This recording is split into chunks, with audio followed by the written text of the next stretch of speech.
का NPR update शुरू होगा। सरकार लोगों तक ये सारी चीजें व्यवस्थित तौर पर पहुंचाने की कोशिश में है। एनपीआर पर बहस की कोई जरूरत नहीं है। अमित शाह गृह मंत्री, उनका बड़ा बयान इस मसले पर सामने आ चुका है। नेशनल पॉपुलेशन रजिस्टर को लेकर साफ साफ अमित शाह ने अपनी बात, इससे पहले कि किसी तरह का विवाद उठाया जाए, कोई प्रदर्शन हो, कोई विरोध हो, अपनी तरफ से सारी चीजें साफ करनी शुरू कर दी। अप्रैल से एनपीआर अपडेट शुरू होगा, 1 अप्रैल 2020 से, जो सितंबर तक जाएगा। तो एनपीआर पर बहस की कोई जरूरत नहीं है। इससे पहले कि किसी तरह के कोई सवाल उठाया जाए, गृह मंत्री फ्रंट फुट पर हैं इस बार इस मसले को लेकर। सीधे चलते हैं एनपीआर को लेके, इसमें और एनआरसी में क्या फर्क है? क्योंकि ऑलरेडी लोग कहने लगे हैं कि ये बीजेपी सरकार के बैकडोर एंट्री के थ्रू एनआरसी ला रही है। देखिए, दोनों में मूलभूत अंतर है। एनपीआर जो है वो जनसंख्या का रजिस्टर है, जो पॉपुलेशन रजिस्टर है। देश में जो भी रहते हैं उनके नाम रजिस्टर्ड किए जाते हैं, जिसके आधार पर देश की अलग अलग योजनाओं का आकार बनता है। और एनआरसी है, नेशनल रजिस्टर ऑफ सिटीजन्स। इसमें से हर व्यक्ति से प्रूफ मांगे जाते हैं कि आप बताइए कि भाई आप किस आधार पर इस देश के नागरिक हो।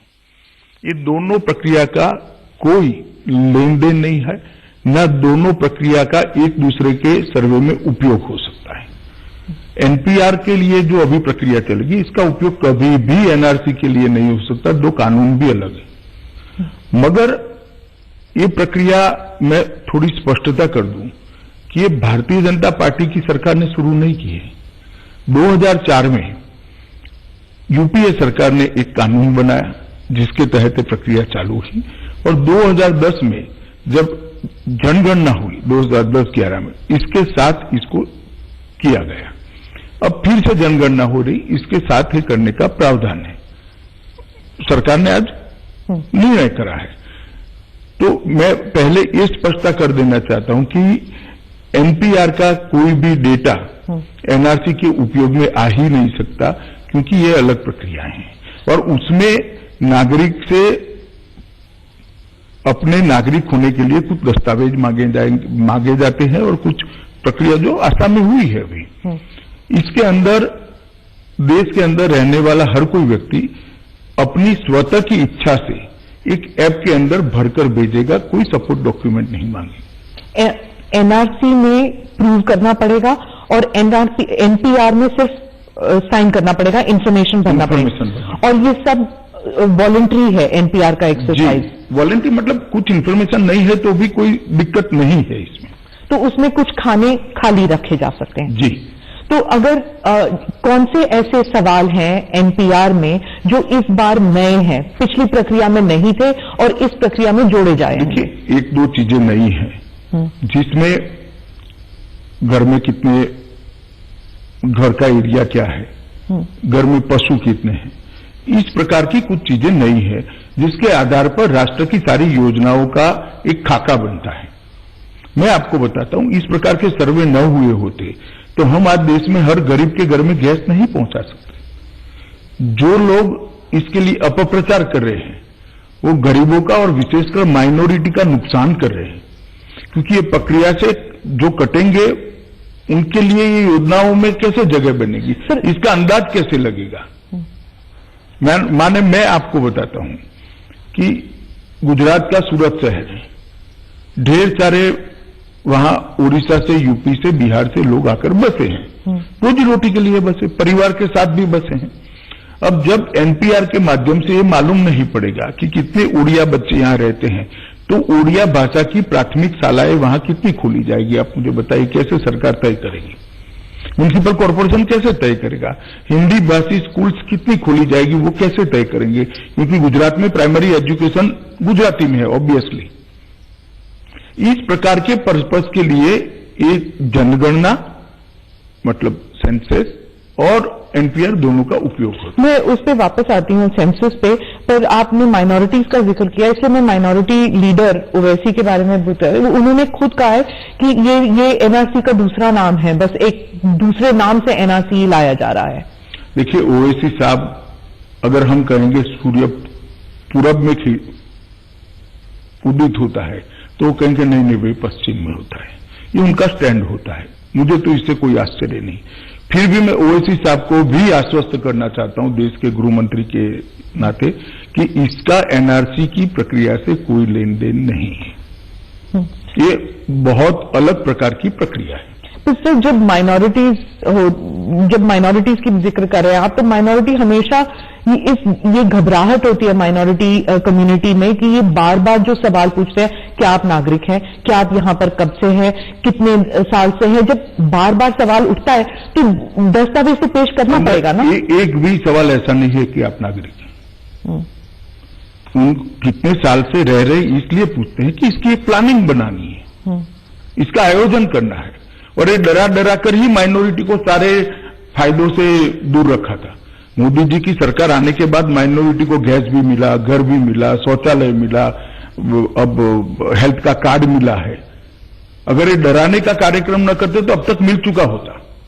और अभी भी उनको ये सारी सुविधाएं न मिले, इसीलिए कुछ ऑपोजिशन पार्टियां इसका विरोध कर रही हैं। तो आपने सेंसस का जिक्र किया, जब सेंसस हो ही रहा है तो एनपीआर अभी लाने की क्या जरूरत है, क्योंकि 2015 में अपडेट हो तो गया था सेंसस। देखिए 2015 में पायलट लेवल पर अपडेट किया था। एक 10 साल में की जाने वाली प्रक्रिया है। 10 साल में देश में जनसंख्या के रहने में बहुत बड़ा उथल पुथल होता है।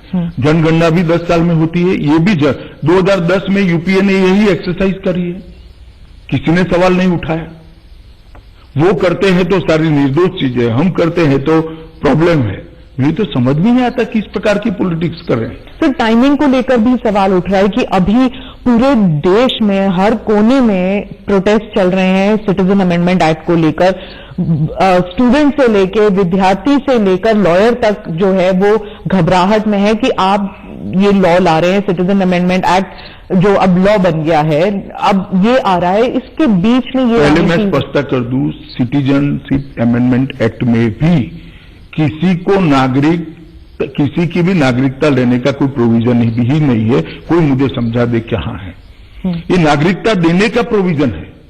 तो इस देश के जितने भी वासी माइनॉरिटी वाले हैं, मुसलमान हैं, उनको किसी को डरने की जरूरत नहीं। और जहां तक आपने सवाल किया कि समय अनुकूल नहीं है, मैं बताता हूं, इसका नोटिफिकेशन एनपीआर का भारत सरकार ने 31/7/19 को कर दिया था, जब सीए आया ही नहीं था। सिटीजनशिप अमेंडमेंट बिल जो आया वो तो अभी अभी आया, उस वक्त आया ही नहीं था। उसकी फाइल भी शुरू नहीं हुई थी नई सिटीजनशिप अमेंडमेंट बिल की। उस वक्त 31/7/2009 को इसको नोटिफाइड कर दिया गया था, ये एक्सरसाइज को। और बहुत सारे राज्यों ने, लगभग सभी राज्यों ने कर दिया है नोटिफाइड, क्योंकि सीएए के लिए अब जनता के मन में से भय दूर हो गया है। इसलिए कुछ लोग अब एनपीआर का भय खड़ा करना चाहते हैं। वेस्ट बंगाल और केरला ने तो मना कर दिया कि इसके कोई भी। मैं आज भी आपके कार्यक्रम के माध्यम से दोनों मुख्यमंत्री को कहना चाहता हूं कि मेरा विनम्र निवेदन है कि इस प्रकार का कदम न उठाएं, वो इस पर पुनः विचार करें। ये बंगाल की और केरला की गरीब जनता के कल्याण के लिए बनाए जाने वाले कार्यक्रमों का बेस है, आधार है। कृपया आप पॉलिटिक्स के लिए ये गरीब जनता को डेवलपमेंटल प्रोग्राम के बाहर मत रखिए, इनको जोड़ दीजिए।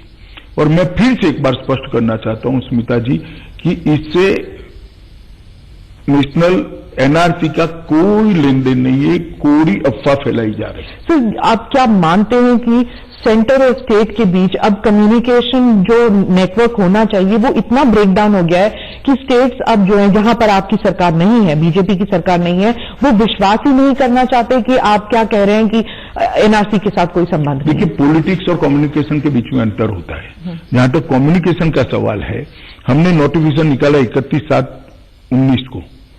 आज तक सारे स्टेट ने नोटिफिकेशन निकाल चुके हैं। इसको कम्युनिकेशन कहते हैं। पॉलिटिक्स इसको कहते हैं कि सीएए के कारण बवाल खड़ा हुआ, सीएए का बवाल अब थमता जा रहा। नोटिफिकेशन निकाला 31/7/19 को।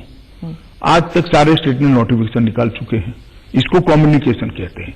पॉलिटिक्स इसको कहते हैं कि सीएए के कारण बवाल खड़ा हुआ, सीएए का बवाल अब थमता जा रहा है, सब लोग सीएए को समझने लगे हैं, तो अब नई पॉलिटिक्स कर एनपीआर पे विवाद खड़ा करो। इसको पॉलिटिक्स कहते हैं। कम्युनिकेशन कहते हैं कि हमने 31/7/2019 को नोटिफिकेशन किया, उसके बाद सारे राज्यों ने नोटिफिकेशन कर दिया है। क्या इसे पॉलिटिक्स कहते हैं या बीइंग सेंसिटिव टू पीपल? मतलब कि अगर लोग समझते हैं कि इससे मुझे घाटा हो रहा है, तो क्या आप सेंसिटिविटी लोग नहीं समझ रहे, लोगों को समझाया जा रहा है और गलत समझाया जा रहा है? गलत समझाया जाए, इसीलिए स्पष्टता के लिए मैंने आज एएनआई की टीम को रिक्वेस्ट तो ये आप कह रहे हैं कि गलत समझाया जा रहा है, तो फिर ऐसे क्यों हुआ कि एक हफ्ते तक प्रोटेस्ट इतने वायलेंट हुए लेकिन कम्युनिकेशन जो है सरकार की तरफ से कमी रही, खामियां रही, क्या आप मानते हैं? देखिए, कुछ तो खामी रही होगी, मुझे स्वीकारने में कोई तकलीफ नहीं है, परंतु पार्लियामेंट का मेरा भाषण उठाकर देख लीजिए, इसमें मैंने ये सारी स्पष्टताएं करी है कि इसी से किसी भी अल्पसंख्यक की नागरिकता जाने का सवाल नहीं, किसी की भी जाने का सवाल नहीं है, क्योंकि ये बिल में किसी की नागरिकता लेने का कोई प्रावधान ही नहीं है।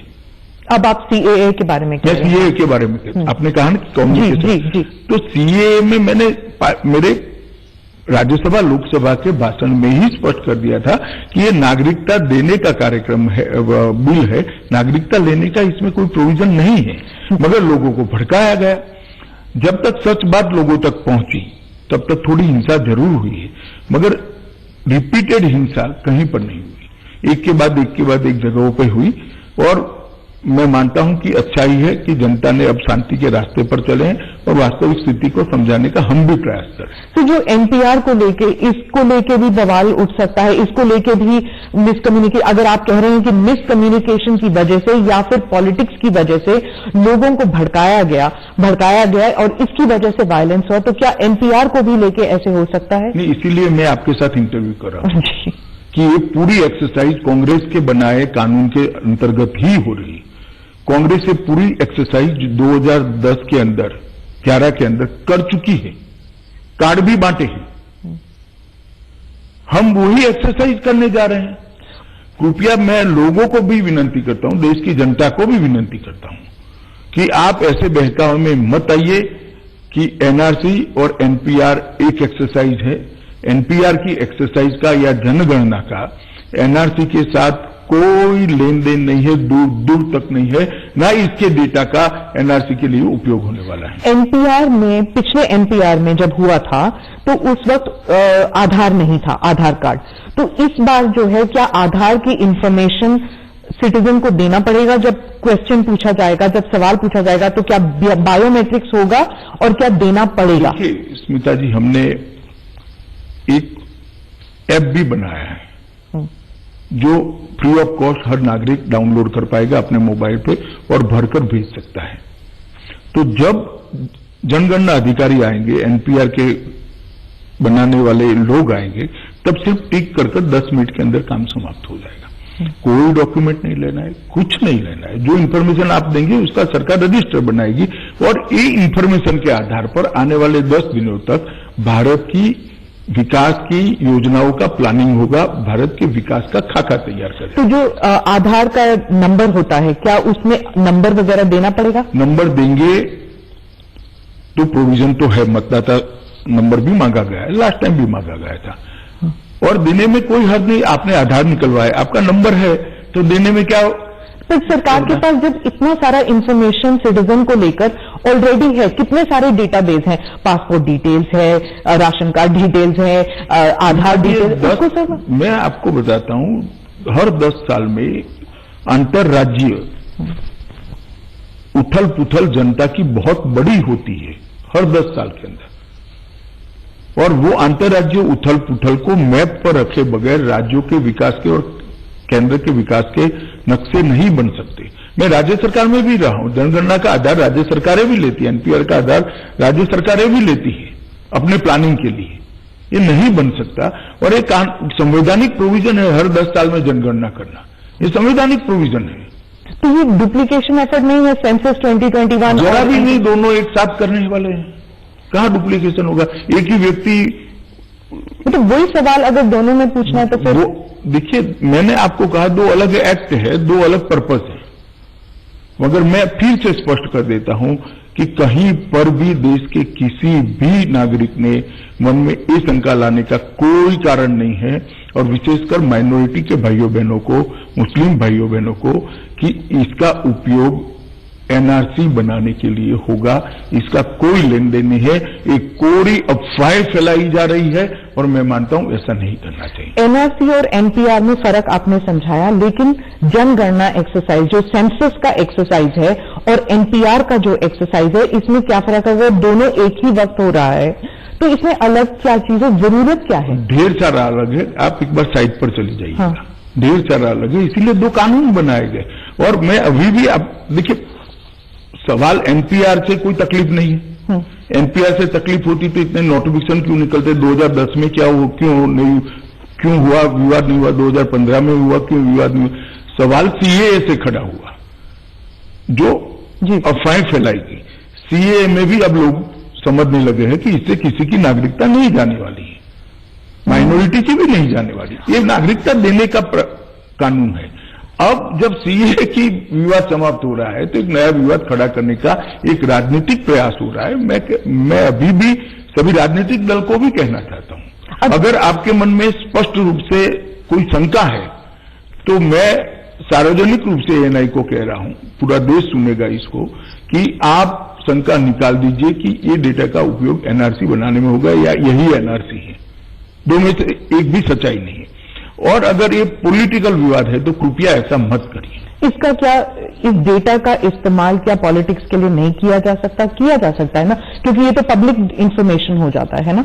जैसे आधार का जो इंफॉर्मेशन है वो प्राइवेट इंफॉर्मेशन है, वो अलाउड नहीं है किसी को आउट करने के लिए, लेकिन एनपीआर का जो डेटा है, इसीलिए तो मैं कह रही थी कि विश्वास नहीं हो रहा है सरकार। मगर स्मिता जी, मुझे ये बताइए कि मैं जब कह रहा हूं 2 कानून अलग है, इसका कोई सर्वे एनआरसी के काम में आ ही नहीं सकता।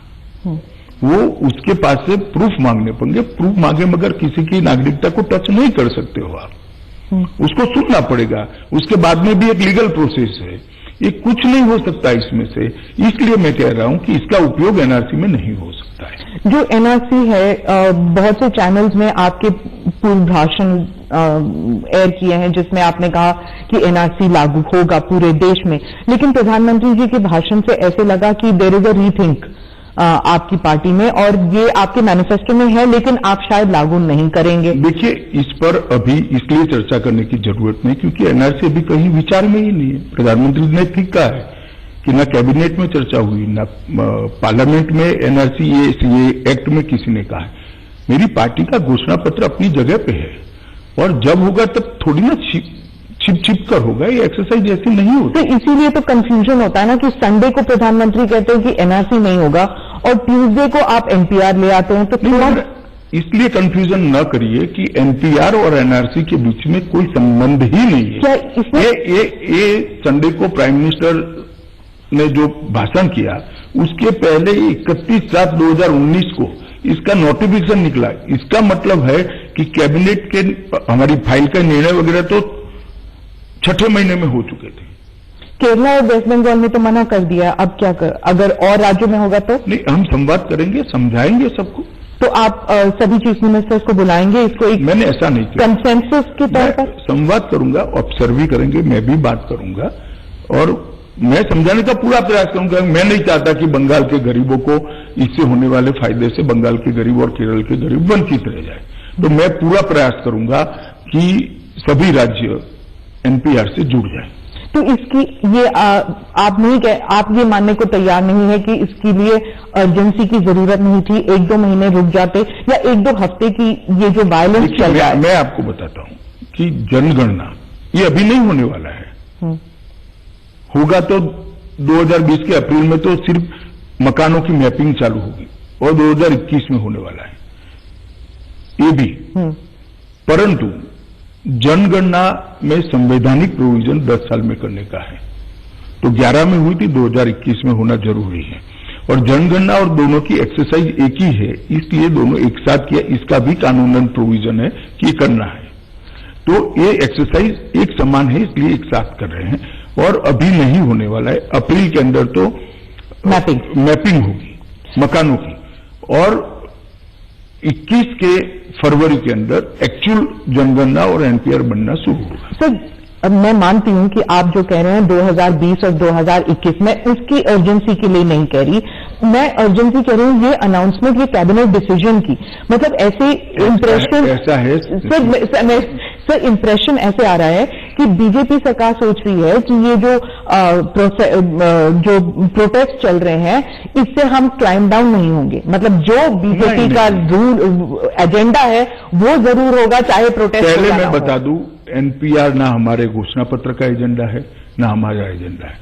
ये यूपीए सरकार ने, कांग्रेस सरकार ने बनाया हुआ कानून है, क्योंकि गवर्नमेंट कंटिन्यूअस प्रोसेस है और अच्छी एक्सरसाइज है, इसलिए हम इसको कर रहे हैं। दूसरी बात, ऐसे कोई अहंकार का विषय नहीं है स्मिता जी कि हम नीचे नहीं गए, नीचे नहीं दिखना चाहिए, या हम ऐसा नहीं दिखना चाहिए इसलिए हम ये कर रहे, ऐसा नहीं है। ये ऑलरेडी लेट है। अप्रैल 2020 में अगर मकानों का मैपिंग करना है तो इस देश में लगभग लाखों कर्मचारियों की ट्रेनिंग करनी है, उनको ऐप देना है, ऐप का एडवर्टाइज बनाना पड़ेगा, हर राज्य में इसके दफ्तर खुलेंगे, हर राज्य में इसके अधिकारी तय होंगे, नीचे बहुत सारे टीचर तक का ट्रेनिंग करना है। ये अगर हम आज नहीं करते दिसंबर में तो अप्रैल में मकानों का, मतलब घरों का मैपिंग नहीं हो सकता। ऑलरेडी हम 15-20 दिन लेट चल रहे हैं। और दूसरी बात कि ये एक्सरसाइज हर बार हुई, इसका टाइम टेबल इसी प्रकार का है, 1.5 साल की एक्सरसाइज है। ये टाइम टेबल में भी हमने कोई बदल नहीं किया है। आप 2011 की जनगणना को उठाकर देख लो तो यही टाइम टेबल से हुई है। तो इस प्रकार का कोई अहंकार या अहम नहीं है कि वो जनता करती रहे, हम हमारा करेंगे, मगर ये हमारा एजेंडा ही नहीं है, ना हमारे घोषणा पत्र में है, ना हमारी घोषणा है। आप जो कह रहे हैं मैपिंग, ट्रेनिंग, टीचर्स के सबकी जो ट्रेनिंग है, तो लोग तो यही कहेंगे ना, ये जो मैपिंग और ट्रेनिंग आप एनपीआर पे कर रहे हैं वही ट्रेनिंग आप एनआरसी के लिए इस्तेमाल करेंगे। स्मिता जी, आप पूरी रचना नहीं जानती है। मैं आपको स्पष्ट कर दूं कि हर राज्य अपना इसके लिए एक अधिकारी तय करेगा जो जनगणना अधिकारी होगा, और राज्य सरकार के कर्मचारी ही ये करेंगे। तो वही भारत सरकार तो सब जगह करने नहीं जाने वाली है। और कोई इसके सवाल उठाकर देख ले, इसमें कुछ ऐसा नहीं है जिसका दुरुपयोग हो सके। सर, एनआरसी जो असम में हुआ था उसको लेके 40 लाख लोग बाहर, 40 लाख से ज्यादा लोग बाहर हो गए थे। तो एनपीआर में कोई ऐसा कोई लूपहोल है जिसकी वजह से लोग सडनली देखेंगे कि उनका नाम ही नहीं है एनपीआर में? देखिए, एनपीआर में हो सकता है किसी का नाम रह जाए, तो भी वो नागरिकता उसकी नहीं जाने वाली, क्योंकि एनआरसी की प्रक्रिया नहीं है। पहले मेरी बात समझ लीजिए, नेशनल रजिस्टर ऑफ सिटीजन्स है, वो एक अलग कानून के तहत अलग प्रावधान। एनपीआर से किसी की नागरिकता नहीं जाने वाली है, ये बात पहले मैं स्पष्ट कर देता हूं। पर क्या नर्वसनेस नहीं होगा कि जैसे इलेक्टोरल लिस्ट में सब देखते हैं नाम है कि नहीं हमारा, तो अगर एनपीआर में जब पॉपुलेशन सब 2011 में हो चुका है, ये एडिशनल होगा? नहीं, वो ही तो जनगणना भी हो चुकी है, हर बार होता है। जो नहीं रहे, जिनका देहांत होगा, इनके नाम निकाल दिए जाएंगे। जो एक राज्य से दूसरे राज्य में गए उसको वो राज्य में मैप किया जाएगा। नए बच्चे जो पैदा हुए इनके रजिस्टर्ड किए जाएंगे। ये हर 10 साल में होता है एक्सरसाइज। जो प्री सेंसस 2021 का एक टेस्ट हुआ था तमिलनाडु में अगस्त में, और उसमें एक सवाल था कि आप कितने साल से एक जगह में रह रहे हैं। ये सवाल लास्ट सेंसस में भी है। हाँ, इसकी क्या जरूरत है? इसलिए जरूरत है कि वो जगह में एजुकेशन से लेकर ढेर सारी चीजों को, ये अस्थायी किराए पर रह रहे, अपने मकान पे रह रहे, इसके आधार पर इसकी वहां की योजनाओं का प्लानिंग होता है। और ये सवाल लास्ट सेंसस में भी था, ऐसा नहीं है कि ये सवाल नया जोड़ा गया है, लास्ट सेंसस में भी था। पर असम को लेकर ये सवाल उठेगा तो एनपीआर जो एक्सरसाइज होगा तो उसमें अगर ये सवाल पूछा जाता है तो क्या it is only to get to know? NRC बन चुका है वहां पर, वो लिस्ट तो अलग से बन ही चुका है। अब असम में कोई एक्सरसाइज कहां बाकी रही? तो मैं सीए प्रोटेस्ट के बारे में पूछना चाहती हूं कि एक हफ्ते तक इतना वायलेंस हुआ, लोगों की जानें गई, आपकी तरफ से संवेदना एक्सप्रेस करना या फिर उस सिचुएशन को कंट्रोल में लाने के लिए आपकी तरफ से कुछ भी नहीं आया जिससे लोगों को एक हफ्ते तक इतना वायलेंस हुआ, लोगों की जानें गई, आपकी तरफ से संवेदना एक्सप्रेस करना या फिर उस सिचुएशन को कंट्रोल में लाने के लिए आपकी तरफ से कुछ भी नहीं आया जिससे लोगों को लगे कि हाँ ये ऐसा नहीं है। मैंने 2 बार प्रेस नोट देकर सबको शांति रखने की अपील भी करी, सबसे बात भी करी है, ढेर सारे लोगों से बात करी, ऐसा नहीं है। और शांति बनाने के लिए गृह मंत्रालय ने जो प्रयास करने हैं वो सार्वजनिक नहीं हो सकते, वो राज्यों के साथ संवाद कर राज्यों के साथ बात कर हो सकते, वो सभी किए गए हैं और अब शांति है। मेरा इतना ही कहना है कि जैसे सीए के लिए एक भ्रांति फैलाई गई, इस प्रकार की भ्रांति एनपीआर के लिए नहीं फैलानी चाहिए। क्या एक किस्म से इंटेलिजेंस फेलियर था कि आपकी सरकार को ये नहीं पता था कि सारे मुल्क में इस तरह से प्रोटेस्ट वायलेंट होंगे? देखिए, सीए का सबसे बड़ा अगर रेजिस्टेंस कहीं से आना था तो नॉर्थ ईस्ट और बंगाल से आना था, क्योंकि ढेर सारे शरणार्थी वहां हैं, वहां उनको नागरिकता मिलेगी तो लोकल लोगों के अंदर अनरेस्ट आ सकता था। वहां कंपेरेटिवली कुछ नहीं हुआ, कंपेरेटिवली। और बाकी सारे राज्य जहां सीए का कोई लेन देन ही नहीं है, वहां पॉलिटिकल आंदोलन चलाया गया। मैं मानता हूं कि इस प्रकार के सेंसिटिव मुद्दों को पॉलिटिकली तराजू में रखकर नहीं देख। तो हर राज्य में जो प्रोटेस्ट हो रहे हैं आप मानते हैं कि ये आप समझते हैं आपके इंफॉर्मेशन के? मेरी इंफॉर्मेशन छोड़िए ना, आपकी इंफॉर्मेशन मुझे बताए, कॉल किसने दी है? तो मैं आपके पास आता ही है, कॉल देती है तो प्रेस नोट आती है कि आज हम बंद बुला रहे हैं, आज हम समाजवादी पार्टी, तृणमूल कांग्रेस पार्टी, ये सारे सिटीजन्स प्रोटेस्ट चल रहे हैं हर जगह। नहीं, मतलब स्टूडेंट्स बाहर निकल रहे हैं, सिविल सोसाइटी बाहर निकल रही है। कॉल तो वही लोग पॉलिटिकल पार्टियों ने ही दिया है, सिविल सोसाइटी भी है इसमें, ऐसा नहीं है। मगर प्रोटेस्ट जो कर रहे हैं वो पॉलिटिकल पार्टियां ही कॉल दे रही हैं। क्या आपकी तरफ से, सरकार की तरफ से, सेंट्रल गवर्नमेंट की तरफ से क्या एक रीच आउट प्रोग्राम हो सकता है सिविल सोसाइटी के लिए, स्टूडेंट्स के लिए, समझाने के लिए कि ये सीए जो है ये नेगेटिव नहीं है, ये मैं अभी से रीच आउट प्रोग्राम चालू करता हूं। मैं बता देता हूं सीए क्या है। Citizenship amendment act Bharat, Pakistan और बांग्लादेश में जो माइनॉरिटी है और जो अपना धर्म बचाने के लिए अपनी प्रताड़ना से भागकर यहां आए हैं, उनको नागरिकता देने का कार्यक्रम है। भारत में रहते हुए एक भी व्यक्ति की नागरिकता छीनने का कार्यक्रम नहीं है। जो भ्रांति फैलाई गई है कि सीए से विशेषकर माइनॉरिटी की नागरिकता चली जाएगी, जिनके पास कार्ड नहीं है, ये नहीं है, वो भी गलत बात है। मगर सीए में तो नागरिकता जाने का कोई प्रोविजन ही नहीं है।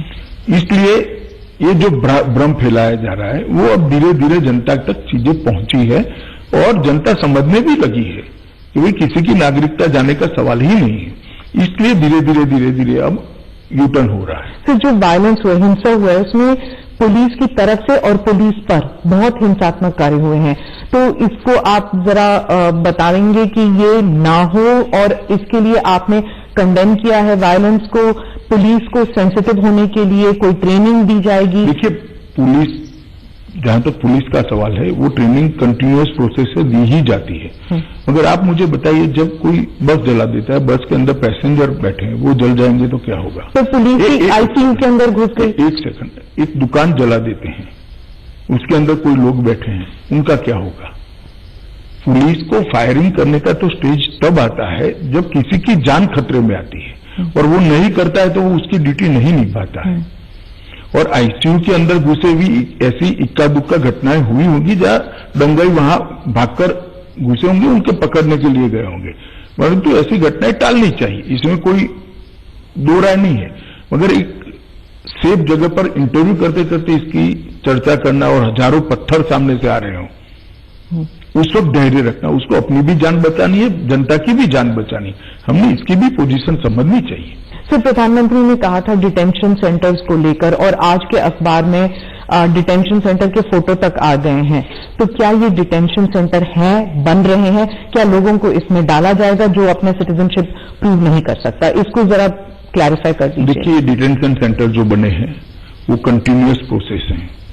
इस देश में ऐसा नहीं है कि कोई भी नागरिक, दुनिया में से कोई भी आदमी घुसकर रह सकता है। इस देश का एक कानून है, अगर एक नागरिक पकड़ा जाता है, कोई भी देश का है, यूरोपियन देश का है, जिसको वहां जाने की परमिशन नहीं है, यहां रहने की परमिशन नहीं है, वीजा नहीं है, पासपोर्ट नहीं है, तो उसको पकड़कर डिटेंशन सेंटर में रखा जाता है। बाद में इसको वापस भेजने की प्रक्रिया होती है, डिपोर्ट की प्रक्रिया होती है। ये डिटेंशन सेंटर और एनआरसी का कोई लेन देन नहीं है। डिटेंशन सेंटर में रेफ्यूजीज को नहीं रखा जाएगा, इलीगल माइग्रेंट्स को रखा जाएगा, क्या ये कहना है कि ये जो अभी डिटेंशन सेंटर चर्चा में आया है वो वही है।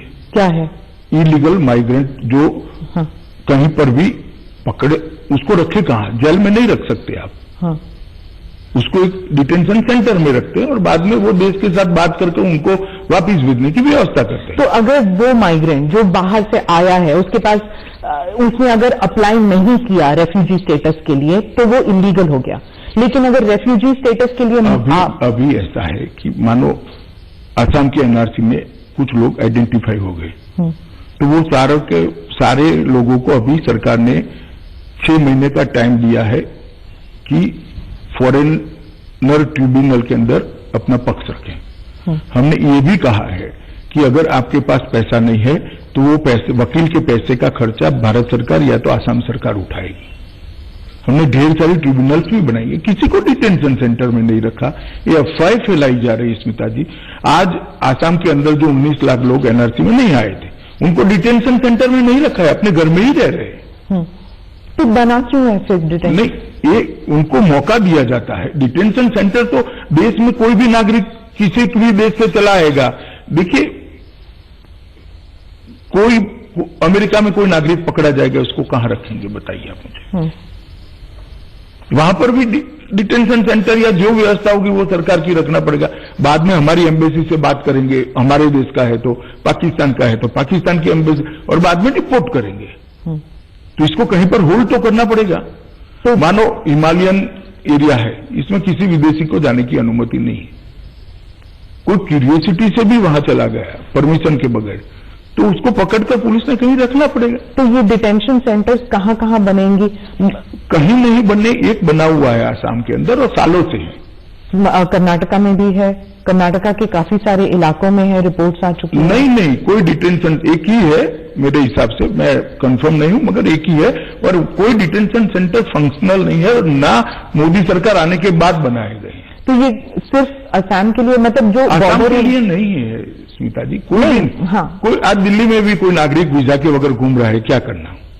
आप बताइए, आप हैं उसको एक बार तो कानून ने अपने हाथ में लेना पड़ेगा, बाद में उसको वापस भेजने की व्यवस्था करनी पड़ेगी।